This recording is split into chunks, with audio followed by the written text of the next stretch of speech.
السلام عليكم. اليوم ان شاء الله في هذا الفيديو غنشوفوا شنو هما الاسباب اللي كتخلي النجاح ديال الاعضاء راس الخيط واصل ل 100%. واي عضو دخل معنا لابد ما كيكون النجاح ديالو اللي مضمون. زائد خاص نشوفوا علاش انت سواء كنتي بادي الاي كوميرس ولا ما باديش، علاش خاصك تنظم راس الخيط. زائد غنتعرفوا على شنو هي راس الخيط ولاش دارت. بالنسبه لراس الخيط، شنو هي راس الخيط؟ راس الخيط هي واحد المدرسه اونلاين مجموعين فيها مجموعه ديال رواد الاعمال اللي كيديروا الاي كوميرس على المستوى الوطني او الدولي، يعني اللي هما متمكنين في هذا المجال.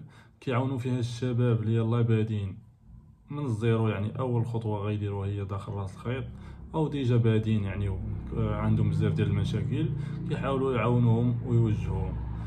بالنسبه لراس الخيط راه ماشي كورس، وانما واحد المدرسه، يعني كيما جميع المدارس يعني اللي في الاوفلاين، يعني كتمشي كتحضر، ولكن هذه اونلاين يعني كتحضر اونلاين. كتجيب لهم اي مشروع عندك يعني ديال الاي كوميرس، سواء كنتي كدير سي او دي سواء دروب شيبين سواء الانفو برودكت واي حاجه، كيقدروا يوجهوك ويخليوك يعني تسكيلي بهذاك المشروع ديالك. علاش نسبه نجاح اعضاء راس الخيط واصله ل 100%؟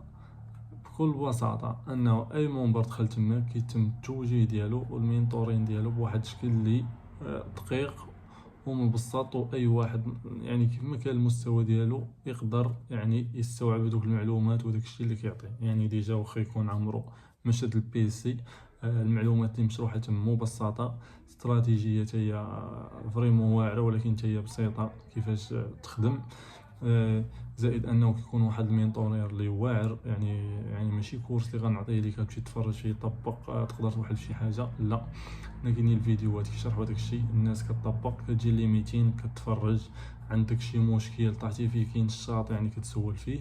زائد انه كتكون واحد المتابعه ديال لي زيميل من عند المينتور شيب، يعني كل تقريبا يومين 3 ايام كتعمر واحد الفورم كيعرفوك اش من مستوى فيه وفين غادي.